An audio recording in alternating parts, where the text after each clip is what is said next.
लगभग दुर्गा पूजा समाप्त हो चुका है। मेला, ठेला, कपड़ा लत्ता, खाना पीना, इसमें हम रमे रहे। पर्व मतलब होता है उत्साह, उमंग, किसी चीज़ को लेके, किसी खास मकसद, किसी का जन्मदिन, किसी का पुण्यतिथि, तो हम उसमें मनाते हैं। वो एक पर्व की तरह ही होता है। तो पर्व में हम ऐसे सेलिब्रेट करते हैं, लेकिन मुख्य भाव वो कोई दूसरा रहता है। हम लोग जब मेला जाते थे बचपन में छोटे-छोटे, तो अधिकतर पैदल ही निकलते थे, पैदल कूदते-फांदते। और उसमें मिट्टी के खिलौने काफ़ी होते थे। मिट्टी के खिलौने, घोड़ा मिलता था, उस पे एक आदमी बैठा हुआ रहता था, हम लोग उसको लाते थे। मिट्टी रहता था, फिर रंग पोत देता था और हम लोग खेलते थे, फिर टूट-फूट जाता था। कुछ पे भी बाजा, बैलून, ये सब चीज़ें होती थी। और आज जितने प्लास्टिक के खिलौने होते हैं, उतने खिलौने उसमें नहीं होते थे। तो काफ़ी सारी चीज़ें बदली हैं। लोगों का मिलना-जुलना थोड़ा कम हुआ है, कहीं बढ़ा है, कहीं कम हुआ है। समय-समय, जगह-जगह की बात है।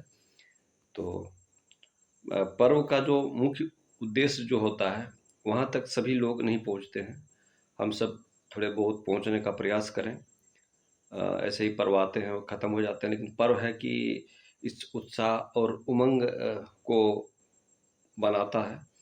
और उसके पीछे के कारण जो तत्वदर्शी लोग, कुछ जिज्ञासु लोग, कुछ बुद्धिजीवी लोग होते हैं, उसके पीछे के कारण को देखते हैं। आप देखे होंगे कि आरएसएस की 100वीं शताब्दी मनाई जा रही है।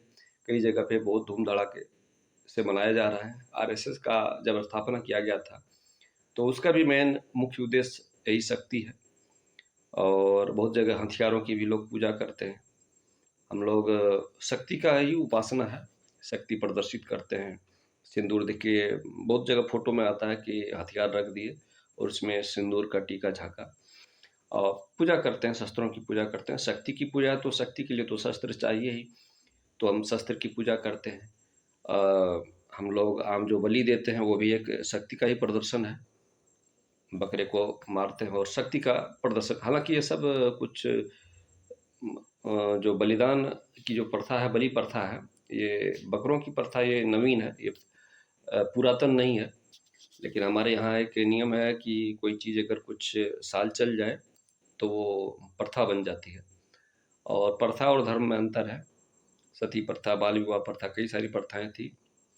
हालाँकि वो सब नाम मात्र का था। सती प्रथा तो बिल्कुल 1% भी नहीं था, लेकिन है तो है, नाम तो आ गया। तो कहने का उद्देश्य ये है कि जो पर्व है, उसके मौलिकता पे भी हम ध्यान दें। वो पर्व क्या कर रहा है, जिसके लिए हम इतना उल्लास कर रहे हैं। अब शादी में लड़का-लड़की को हम जानते ही नहीं, शादी में चले गए, खूब नाच रहे हैं। किसका बेटा है, किसका बेटी है, क्यों है, क्या है, कैसा है, कुछ पता नहीं, खूब नाच रहे हैं डीजे में। फलाना में खूब खाना खा रहे हैं। सेम कहानी पर्व में भी वैसी है, तो थोड़ा हम लोग ध्यान रखें। अच्छाई पर बुराई की जीत पर अच्छाई होगी कैसे, अच्छाई आएगी कहाँ से, बहुत सारे चीज़ें हैं। और अच्छाई ही क्यों, सच्चाई ही क्यों, बहुत सारी चीज़ें हैं।